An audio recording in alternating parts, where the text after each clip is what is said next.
We know what the definition of hypoxemia is, correct? Okay. And we gauge severity based upon mild, moderate, severe. We know the causes of hypoxemia.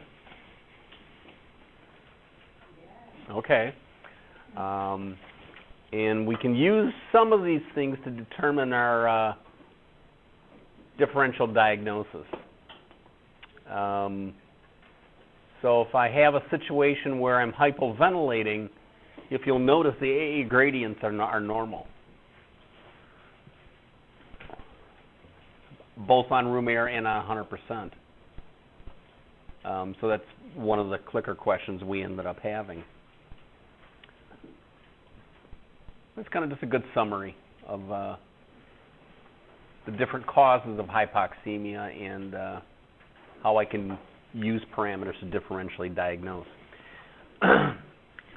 Some of the ones that we end up utilizing, again, are the alveolar air equation. Where technically on higher FiO2s, you can actually not have to worry about the respiratory quotient. But for our purposes, we will continue to do so. So that first formula that we become familiar with will be the one that we will end up using still. Normal value on room air should be somewhere a little over 100. If I put you on 100% oxygen, your alveolar PO2 will be well over 600, assuming we're not too far up in altitude. The AA gradient then is normally somewhere around 10 millimeters of mercury, 20 millimeters. Well, I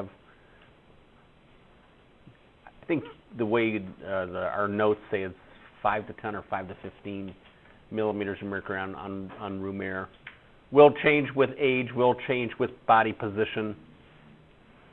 Bad part about the AA gradient is that when you change FiO2, you change the normal value, and that's becomes so problematic. So when you've got a patient on oxygen, it's probably not the best value to be able to utilize. We'll end up seeing, again, pure hypoventilation as a cause. The AA gradient will end up being normal. It's only when we see shunting going on that we're going to see that AA gradient be a variable. Those relative shunts, you'll end up seeing an AA gradient that's not, this is on 100%, not greater than 300. You should be able to reverse that shunt. Absolute shunts, again, are higher than that, and they're much more difficult to manage because of the degree to which you have shunting going on. This is just another way of saying exactly the same thing. So AA gradient within normal limits on room air. If it's true, then those ones on the right, hypoventilation, high altitude, and diffusion, should be considered as a cause. If it's not a normal AA gradient, and I increase the FiO2, if there's still not any response, then again, that's a refractory situation with the shunt. Otherwise, it's just a VQ mismatch. Rough rule of thumb for your boards. On 100% oxygen, a 1% shunt is estimated for every 10 to 15 torr of AA gradient. So if my AA gradient is 140, and I figure out that that's somewhere between a 9 and a 14% shunt, so roughly 10.5% shunt. It's not something I would use on a test, but, well, maybe on the boards, where I want to calculate out. Normal shunt, we know from anatomic shunting, is 5%. You can also go ahead and for every 100 millimeters of mercury of AA gradient, you add another 5%. So if my AA gradient's 100, I add another 5% to my normal shunt of 5 for a total shunt of 10. Add another 100, goes to 15, another 100, goes to 20. It's kind of a backdoor estimate of what shunt fraction you have. The gold standard, though, is the classic shunt equation that you guys are familiar with. And we know that shunt fractions greater than 15% are where we start seeing significance.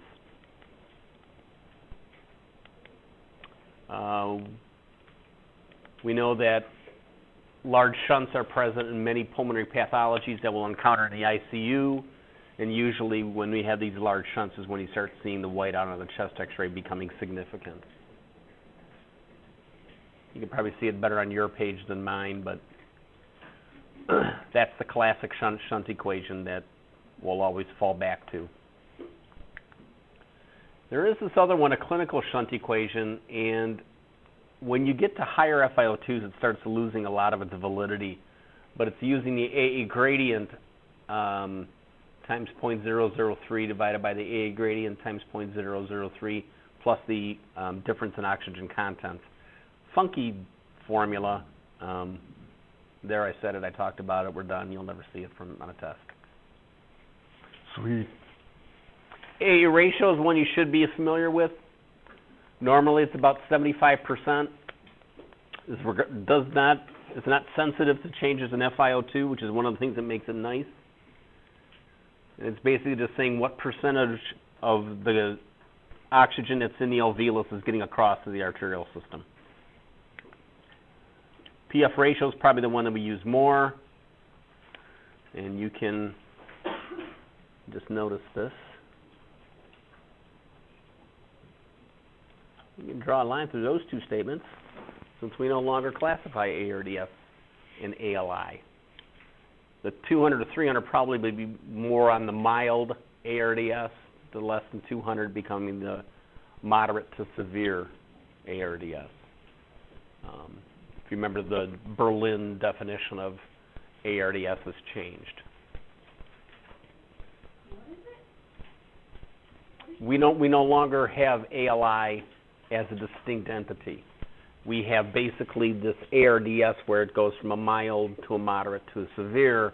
Mild would probably be in that 300-ish range, moderate in the 150 to 250, and then severe below that.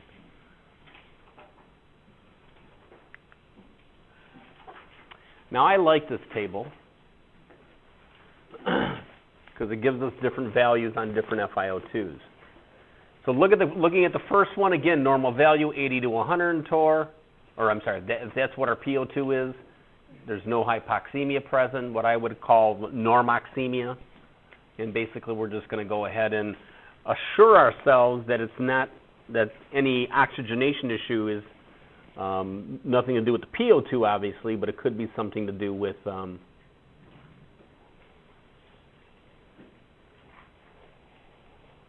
kind of anemic hypoxia present. If I have a normal blood gas, but the FiO2 is increased, this is classically what we call corrected hypoxemia. And the reason why we use that terminology is if I were to take the oxygen away, they would become hypoxemic. So technically, it's not normoxemia, it's corrected hypoxemia. Although, for our purposes, I still would accept normoxemia. And, you know, there's still some oxygenation problem, usually mild in nature, and need to correct the underlying problem. When I have a situation where I have a PaO2 less than 80 and a CO2 greater than 45, I know that this is probably the cause of the hypoxemia is due to hypoventilation, and I need to increase alveolar minute ventilation in some fashion. Usually if the pH is low, less than 7.25, we end up intubating and putting on a ventilator, or at least non-invasive. If I have a PO2 that's less than 80 and I have normal or low CO2, that means that I have probably a hypoxemia due to VQ mismatching.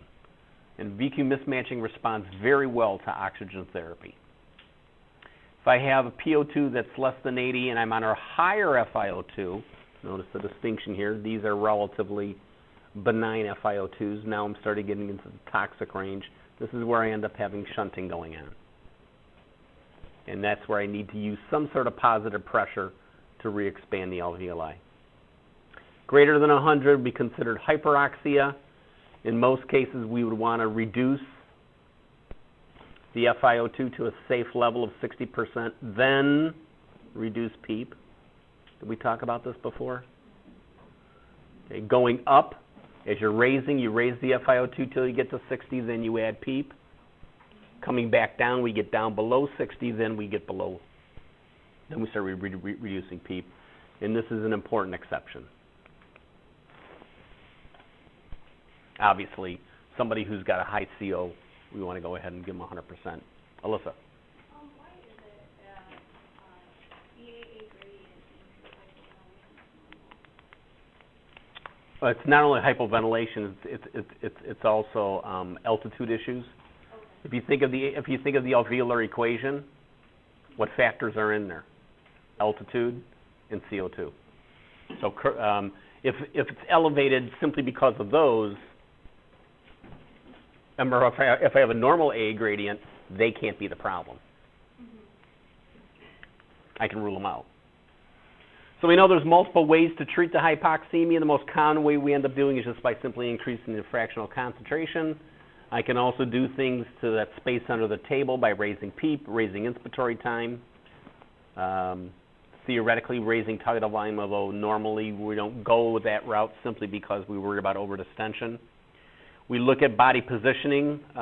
Could be a lateral decubitus for a unilateral lung problem, or placing them prone. Certainly good bronchial hygiene, making sure that we have flow going to all areas of the lung. A couple other ones that we don't have on there, we probably should at least mention.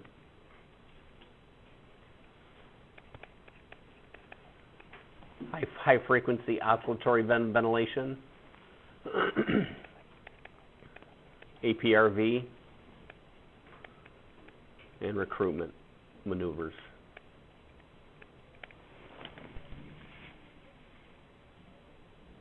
Have you guys been exposed to recruitment maneuvers? Put them on 40 a PEEP for 40 seconds.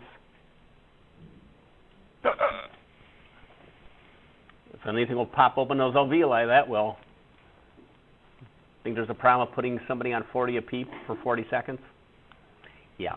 If there's any instability cardiovascular, it's gonna be a nightmare. But it does work. Oxygen administration, clinical indications. I think these are what you probably learned way back when. Interesting. Patients, the ACLS protocols now, if somebody post-arrest has an oxygen saturation greater than 94%, we do not give them oxygen therapy. I find that very odd, but that's the way the new protocols run. So if you're able to sat fine on your own, don't do supplemental oxygen. It used to be thought that we're going to decrease the work of the heart by giving them oxygen, and at least at the current thought, that's not the case. We know there's lots of hazards of oxygen therapy. We know about absorption atelectasis. In the face of an obstruction, you'll end up having the oxygen being pulled out of the alveoli, and you'll end up getting an atelectatic area. We know about oxygen toxicity. And in infants, we know about retinopathy of prematurity. And then there's always those patients, the small percentage of patients with chronic lung disease, where the oxygen induces hypoventilation. So when you start seeing their CO2 rising, contemplate what's going on, and might be an indication for a high flow system as opposed to a low flow system, so that as they change their minute ventilation, the FiO2 does not vary. Hyperoxemia, you really don't get that much more improvement in saturation by putting it anything higher, so it's usually undesirable.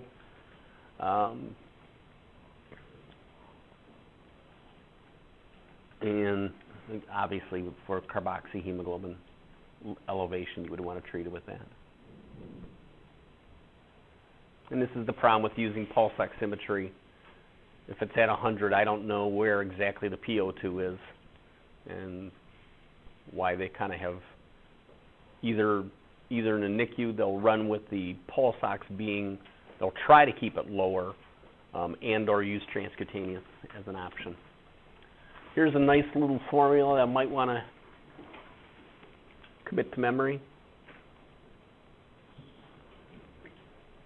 My target is to keep the PO2 around 60 in patients with chronic hypercapnia, COPD patients. So I subtract from 60 my PaO2 on room air, divide that value by 3. So the example would be patient's PaO2 is 39 on room air. I want to get them back to 60. That tells me that I need to increase my FiO2 by 7%. So if I'm at room air, increasing by 7 will put it to 28%. That might make a good test question. I'm just saying. Rough rule of thumb, the PO2 cannot be more than 5 times the percentage of oxygen. So if on 50%, if I see a PaO2 above 250, it should be suspect. Again, that's just kind of a rough rule of thumb. So here's my PaO2 of 200 on 30%. It's got to be an error somewhere along the line. Maybe an air bubble. Actually, well, it could be an air bubble. Take that back, because it could have been higher initially. No, that's all right. Whatever. We know that when we have high flow devices, say I put them onto a aerosol mask or a T-piece at 60%, you got to take into account that the patient's total flow may be in excess of what the delivery device is providing, and we would need to go ahead and use a tandem setup. We also know that any back pressure in a Venturi air entrainment device, any downstream obstruction will cause the FiO2 to rise because there's less air being entrained. And at some point along the line, you should have been exposed to the polarographic and the galvanic fuel cell oxygen analyzers. The polarographic have a battery and electrolyte solution. The galvanic is just a fuel cell that depletes itself as time goes on. And the first step, if it doesn't quite read the FiO2 you want, is make sure you got a calibrated analyzer, and then either changing the fuel cell or the battery or the electrolyte solution, depending upon the type of analyzer you have.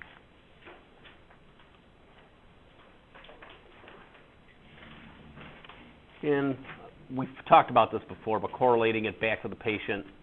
If I got a patient who looks perfectly fine, I got a lousy blood gas, probably a venous blood gas. That'd be my guess.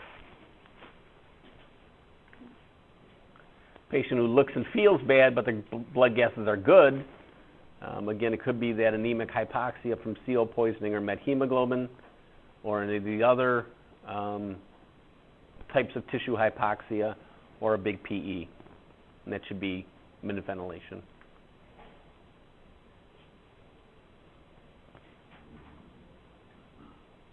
Suspect the problem if on room air they're greater than 150, 140, 145, 160, blah, blah, blah, blah, blah.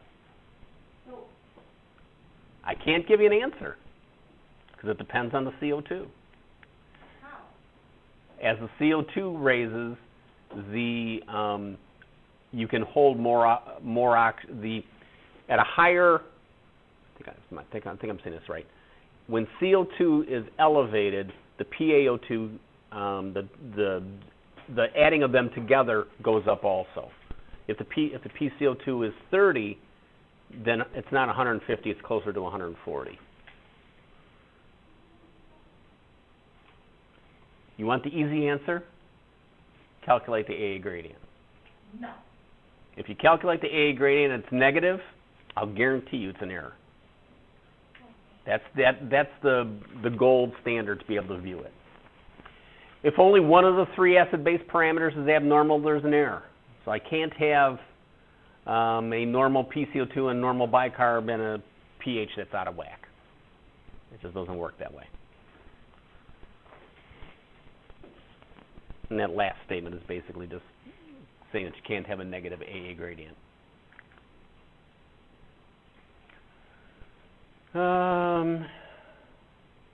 Make sure that your FiO2 is accurately recorded.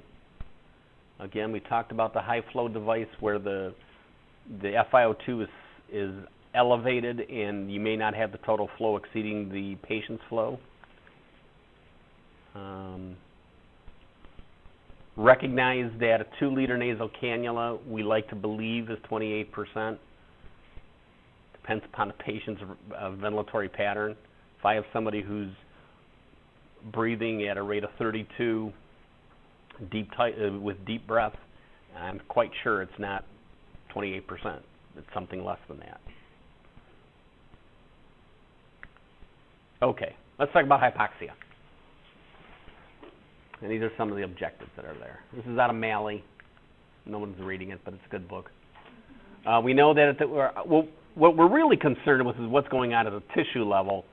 Since we can't measure this typically, we just assume that the arterial is going to give us some index of what's going on at the tissue level.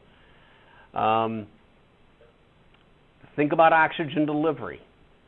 Think about the dissolved component. Think about the saturation, how much hemoglobin you have, and what the cardiac output is. And when we get next semester, one of our first modules we'll talk about is looking at the patient who is in shock where oxygen delivery is exceeded by oxygen demand.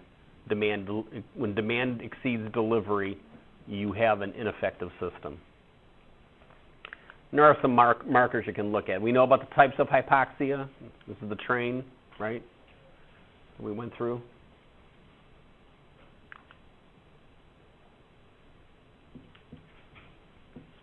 Dissolve values as far as arterial don't give us a whole lot of idea as far as if the body is hypoxic. The exception being is that if I have a very low cardiac output, very low blood pressure, and I'm hypoxemic, chances are I'm hypoxic also. So the two of them together is a bad outcome. Using saturation as an index of hypoxia, you got to make sure you know how it's reported. The blood gas analyzers will actually spit out a saturation without it going through CO oximetry. There's an algorithm that it has internally looking at the PO2 and the pH. It predicts what the saturation should end up being. Not a very valid result. We typically use CO oximetry as opposed to two-wavelength like you would see in pulse oximetry. And we know that there's all kind of abnormal species of hemoglobin which can fault using the saturation to give us an idea of what's going on at the tissue level. Anemia, those values shouldn't be that far off. You should know what a normal hemoglobin range is. Hematocrit, remember, is just basically, if I spin it down, I can get an idea of what the hemoglobin is. It's usually 3 times the hemoglobin, roughly. And too low means that I don't have enough circulating hemoglobin. Too high means I got sludge. So they're both bad.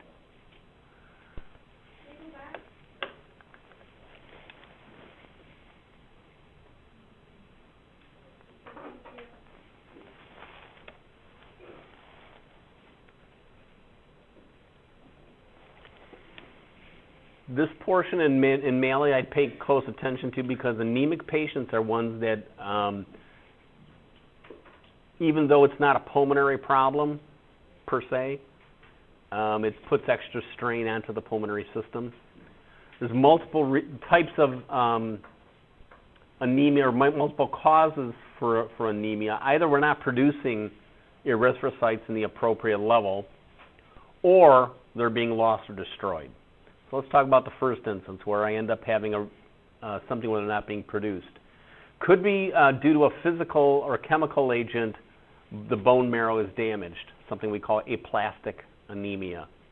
An example was post-Hiroshima and Nagasaki, because of the radiation exposure, the incidence of aplastic anemia went through the roof in Japan.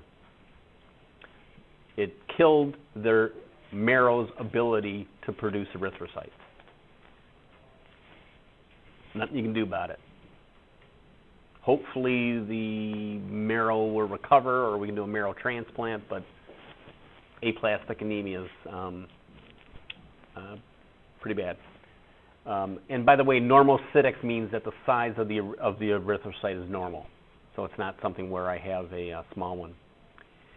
I can also have a problem with hemoglobin synthesis secondary to an iron deficiency. In this case, the cells are very small. One of the interesting manifestations of someone who has an iron deficiency is they have what is called pagophagia, which is basically the eating ice chips. Well, pica is putting something other than food into your GI tract. I just remember Klinger eating a Jeep on MASH one time. But a type of pica is pagophagia, where it's actually eating ice, and it's often associated with a low iron content. I can also have problem with hemoglobin synthesis through a genetic problem, and again, this is going to be a small erythrocyte in the process, something called thalassemias. And you'll see these associated with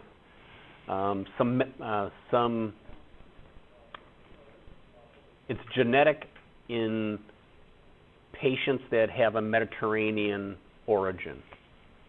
So, Italian, Greek, that kind of a thing. You can also have a reduction in production of RBCs just because you don't have the necessary stuff to do it. Folic acid deficiency, as we see in alcoholics because they're not having a good diet. Or something where you have a B12 deficiency due to pernicious anemia because of some other intrinsic factor as far as the absorption of it. And then the bottom one is kind of an easy one. I don't have enough erythrocytes because I'm bleeding. Duh. Okay. Or for some reason I have excessive hemolysis. The liver has some problems and it's just chewing up, or the spleen is having some kind of problem, it's just chewing up erythrocytes. Okay. So when you think of anemia, it's not simply because they're bleeding. There's multiple other causes that are there that you have to take into account. We don't really transfuse until it gets below 7, which when you think about it, that's a pretty pronounced drop in oxygen content. Part of that is because we only extract 25% of the oxygen, so even though we may not have a lot of hemoglobin circulating, usually it's enough to suffice.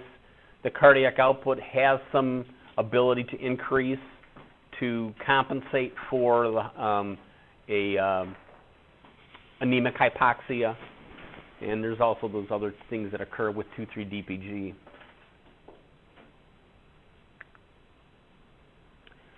Some of the things that will happen when you have hypoxia: first of all, you'll develop lactate secondary to the anaerobic metabolism, that old wonderful Krebs cycle.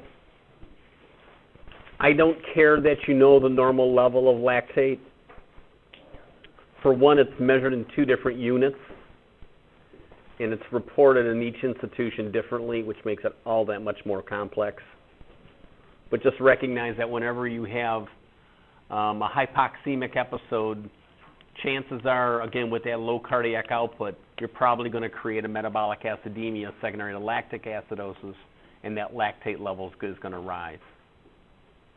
The real problem with using it as just a spot measurement is that the rise in lactate is not a linear rise.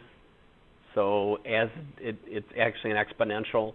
So a small change in lactate can be a very profound deterioration in the patient. And yeah, I'll let it go at that. I like mixed venous oxygenation, although you got to have a pulmonary artery catheter in place to be able to assess it. but you can get a real good handle on supply versus demand with it. Normal value is somewhere around 75%. When I have a situation where I have an increase in demand that's not being met by supply, I'll have that value fall. PVO2 is a surrogate to it, and it's one that we'll utilize next semester quite aggressively to be able to determine if supply and demand are in inappropriate places. And a high PVO2 is not necessarily a good thing. High PVO2 means that perhaps the tissues aren't utilizing the oxygen, and it could be something where there's some mitochondrial issue going on.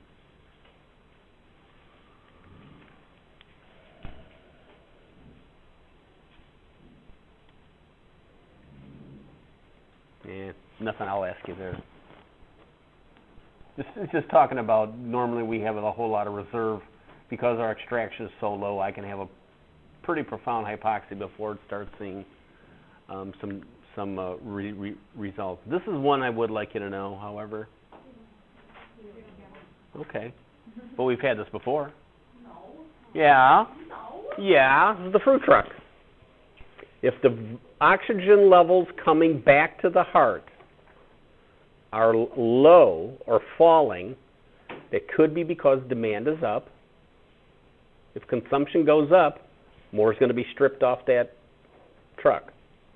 Could be that my arterial value is low. If my arterial value is low, same depletion, that venous coming back is going to be lower than 75%. Most often it's the cardiac output that's the problem. Slower cardiac outputs, more extraction. And we need to always, whenever we're looking at a saturation, take into account hemoglobin values.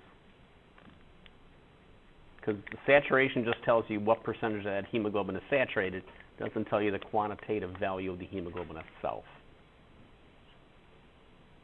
This is page 292 in your book. That nobody bought.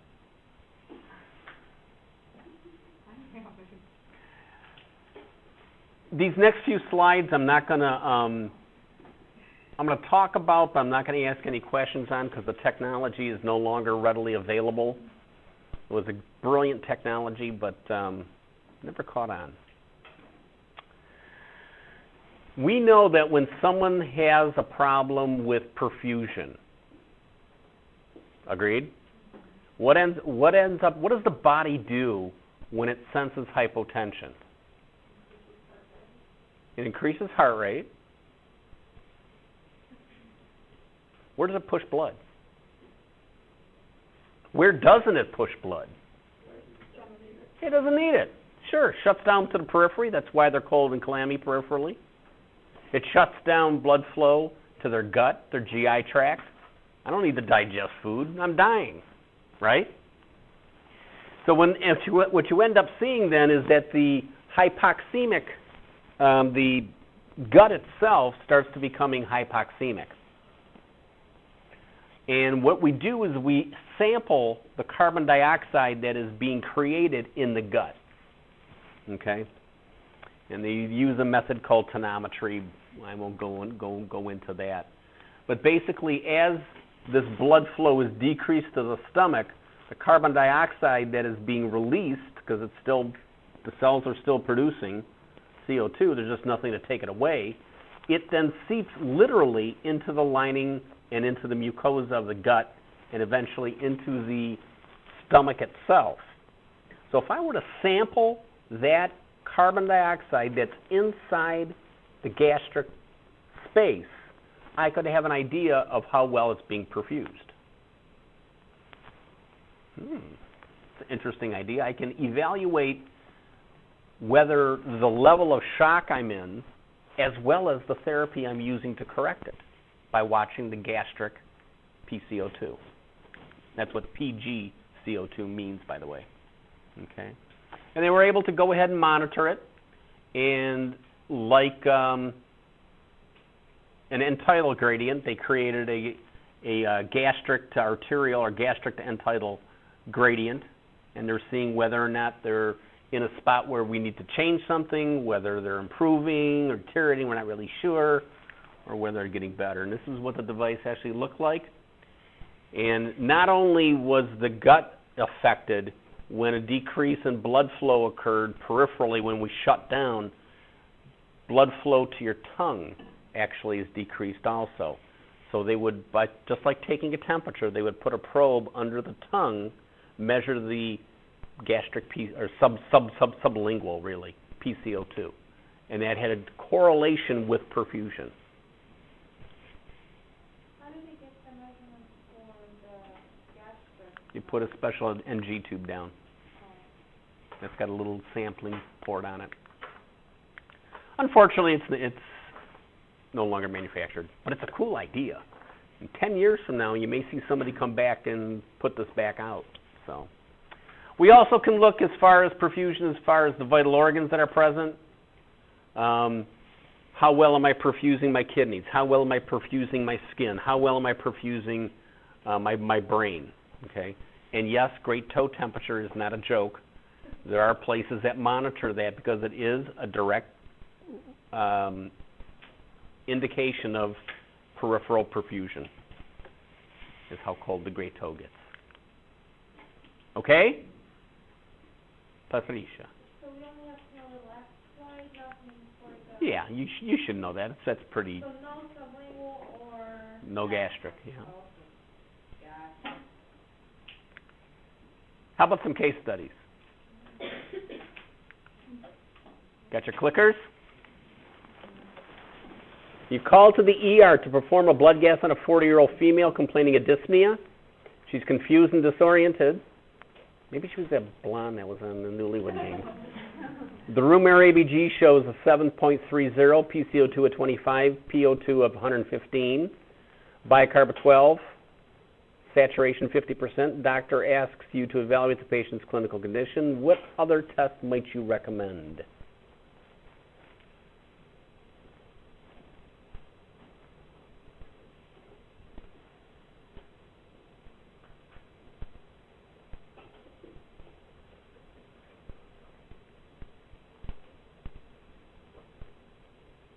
I like these kinds of questions.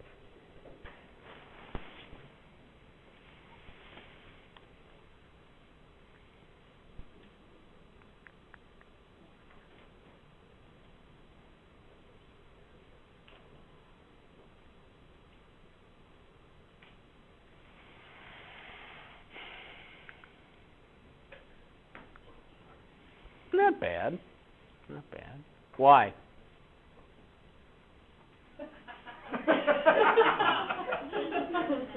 PO2 of 115, what would I expect the saturation to be?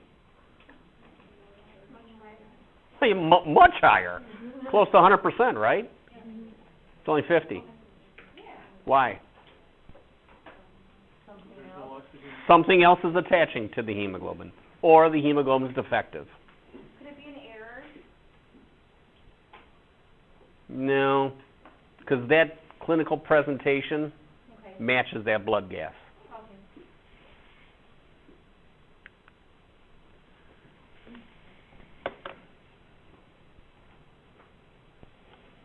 You're caring for a patient in the ER at Springfield, Colorado, where the barometric pressure is 640.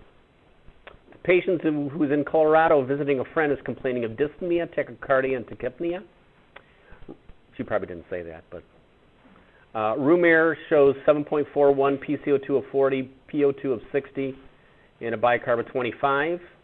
The patient's hypoxemia can be explained by 1, a decreased inspired oxygen, 2, a decreased alveolar oxygen, 3, a widening of the AA gradient, 4, the presence of atelectasis, 5, the presence of hypoventilation.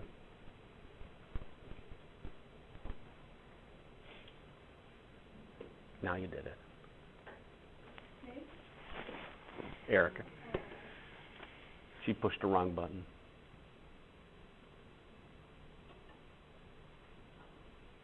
You know the sad part about doing this with the clickers? I can't use these questions on tests. They're good test questions. Sure you could. Why can't you? Hey, why can't you? Well, that wouldn't be fair. Yeah.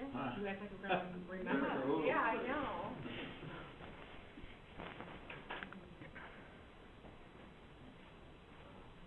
Oh, I can find a different way to ask it, don't worry.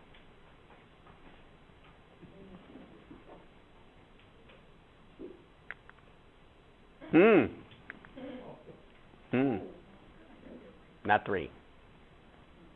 Okay.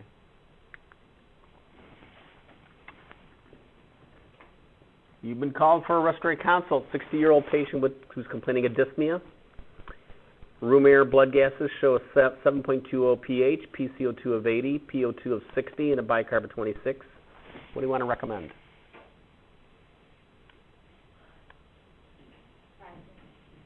5? Good call.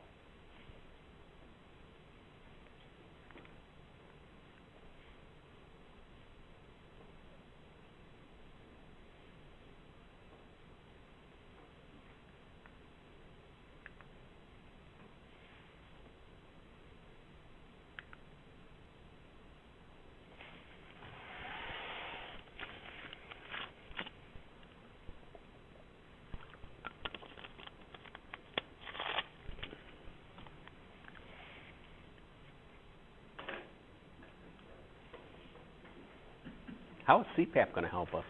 That just helps oxygenation. His problem isn't oxygenation. You're right, he has CO2 problems. Yeah, his problem is ventilation. Thank you, nobody, for choosing 4.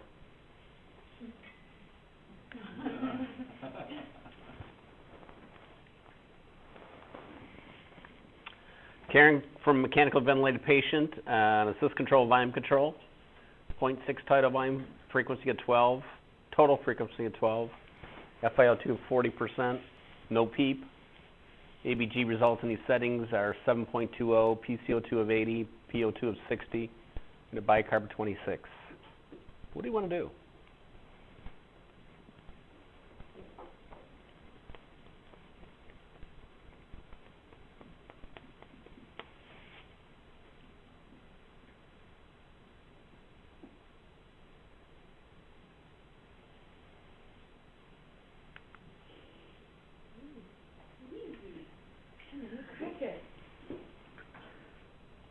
Whiner alert. Well, I chose already. Whiner alert. I already chose. You made me hurry. Go ahead. Well, I already did.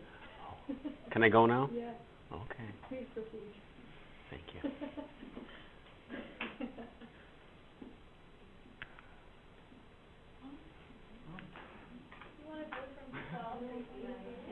Yes.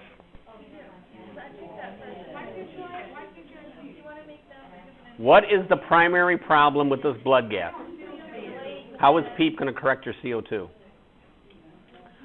What is the cause of hypoxemia in this patient? Correct the CO2, PO2 will come back to normal.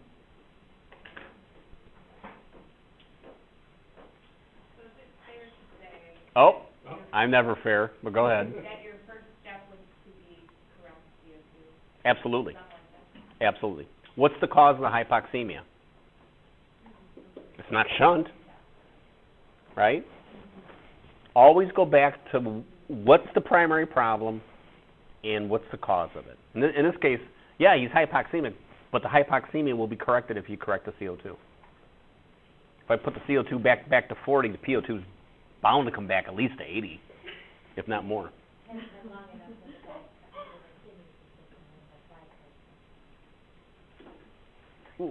Yeah, I mean, they could be dead by the time the kidneys kick in. Right? Let's not wait on the kidneys. All right.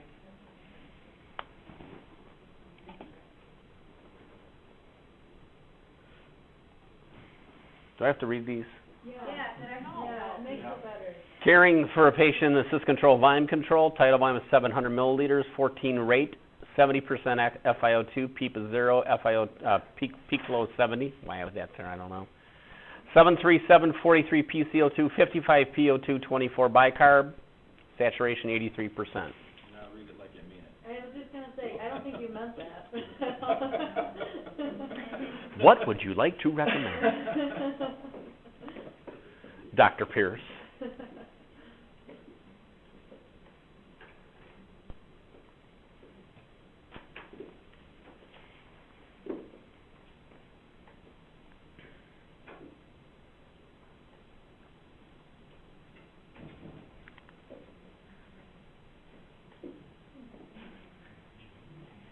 You guys don't look happy.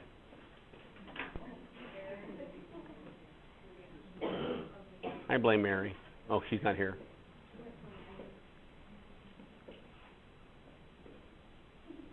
I can blame Amber. Is that up here? No. Jeannie.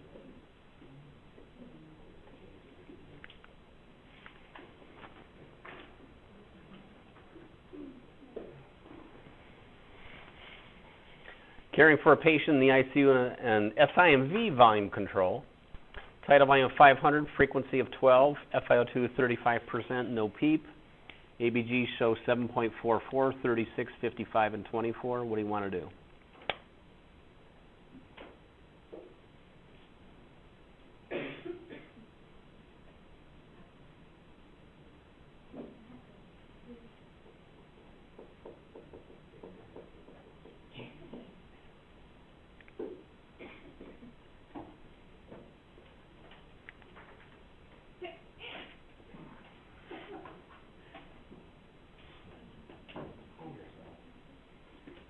Medication for that, girl.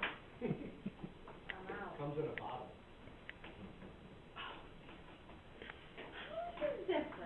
Why? You got room to go on FiO2. Increase the FiO2. 70.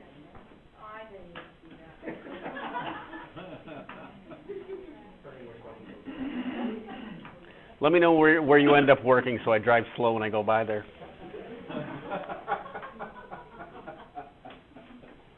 You are asked to conduct a respiratory consult on a patient with the following room air blood gases: 7.38, PCO2 of 42, PO2 of 87, bicarb 26. Barometric pressure is 716. You calculate the AA gradient to be 10. The patient is complaining of dyspnea on exertion, which limits ADL. You suspect the patient may have an oxygenation problem due to hypoventilation. It's the Italian for hypoventilation.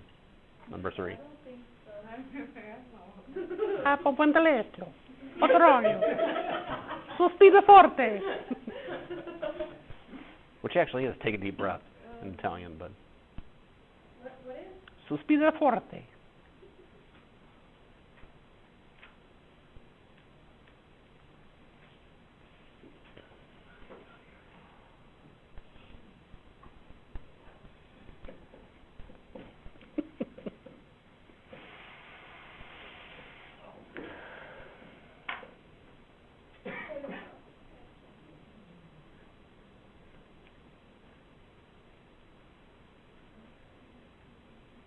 We all know what ADL is, right? Activities of daily living. Okay.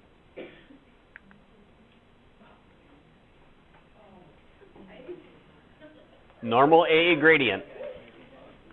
Normal AA gradient we found in diffusion defects, hypoventilation, and low barometric pressure.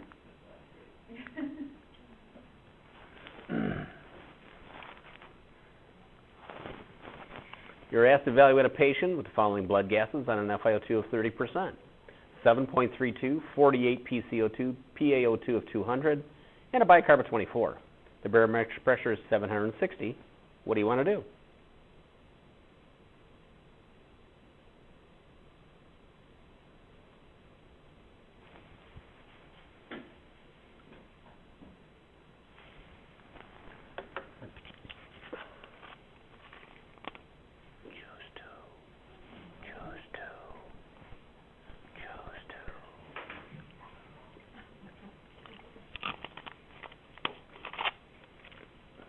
You know that's the answer to every question. Albuterol, 2.5 milligrams. You'd be right 50% of the time.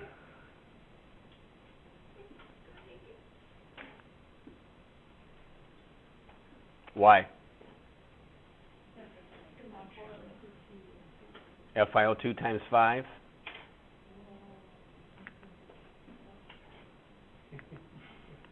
That was ugly. I'm just saying. You're caring for a patient in the ICU with pneumonia in the right lower lobe. They're on an SIMV volume control, tidal volume 700, frequency at 12. FiO2 is 0.6, PEEP of 5. ABG results in these settings show 7.45, PCO2 of 35, PO2 55, bicarb 22. What do you want to do?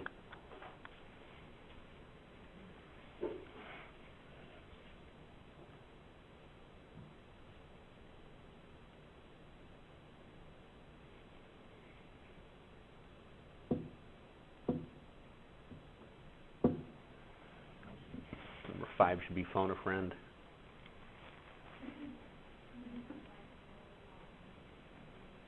I would if I had one, but, you know. I teach. I have no friends.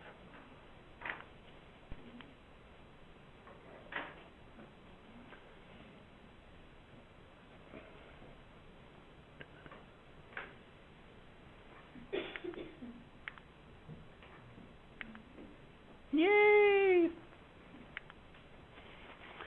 Nursing has called you to assess a patient who's become progressively lethargic and unresponsive over the last hour since arriving from the ED. Patient's on a 40% Veni mask. You draw these blood gases, 7.3, 82 PCO2, PO2 of 80, bicarb of 38. What do you want to do?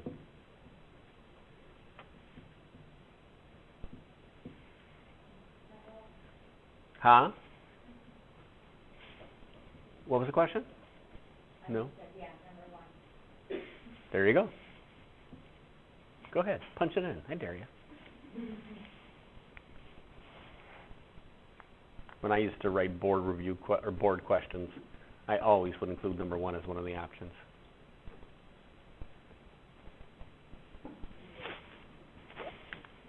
It could happen.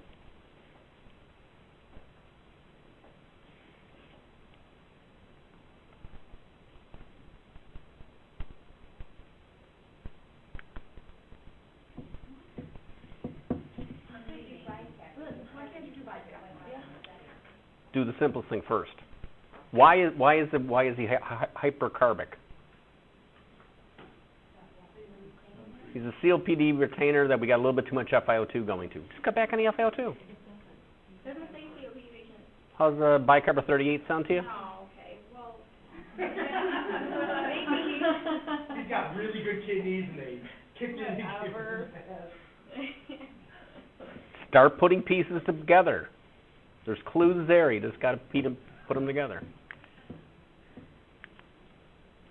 Clinically, I'll bet you they would put a BiPAP on. And the simplest answer is just change the FiO2. Oh, good God in heaven. All right. You get a set of gases, 738, PCO2 of 46, PO2 of 41. Patient appears to be healthy. There's no tachycardia, tachypnea, or cyanosis. Which of the following is an appropriate conclusion to draw on the basis of this information?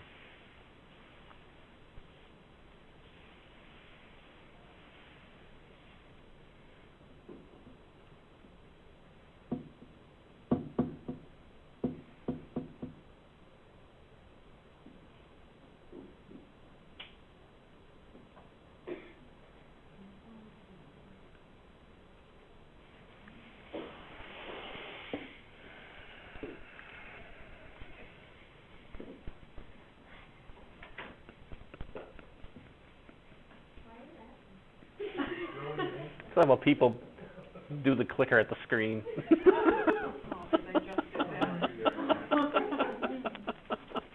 You're not the only one. Oh, very good. Is your head's hurting yet? Good, okay. Called the ER to evaluate a 25-year-old patient involved in an automobile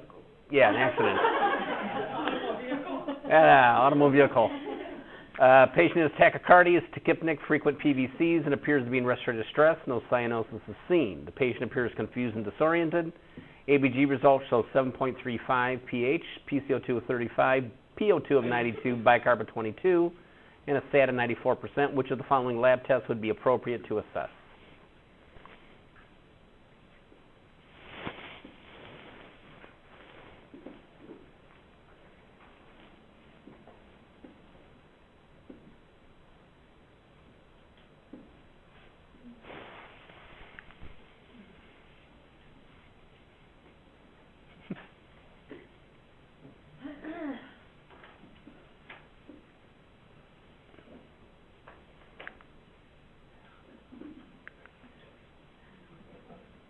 Why?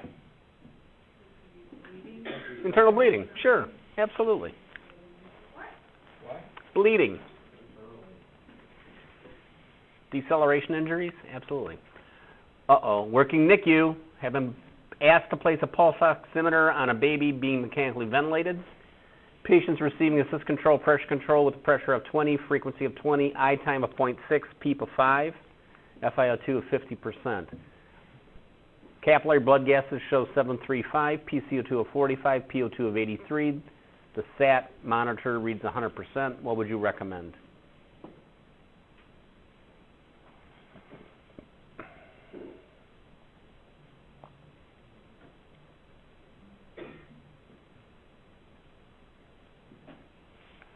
I just noticed something too.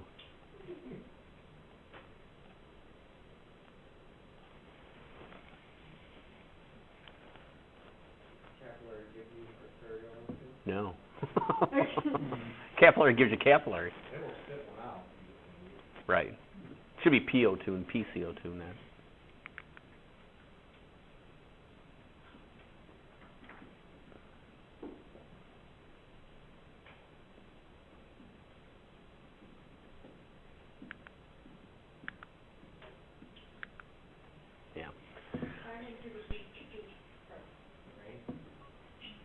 FiO2 first. This is not a case. This is a case of increasing the PO2 within the blood.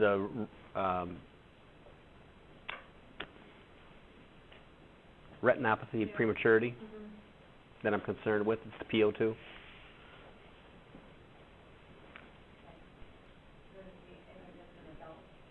No, same thing.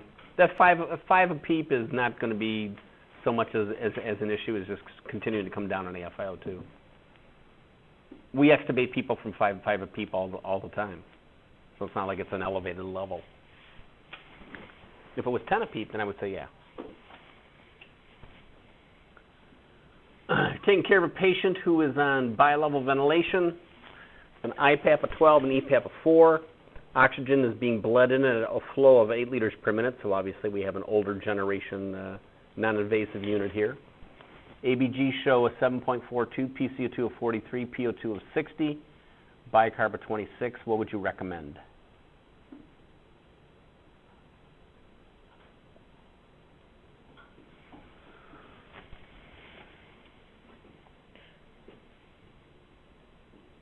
This sounds like a question we had over the summer. About 1,000 times.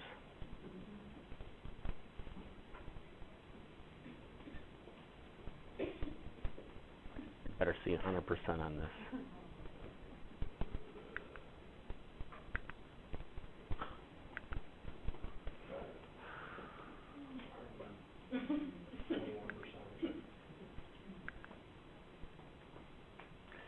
All righty. We'll stop there.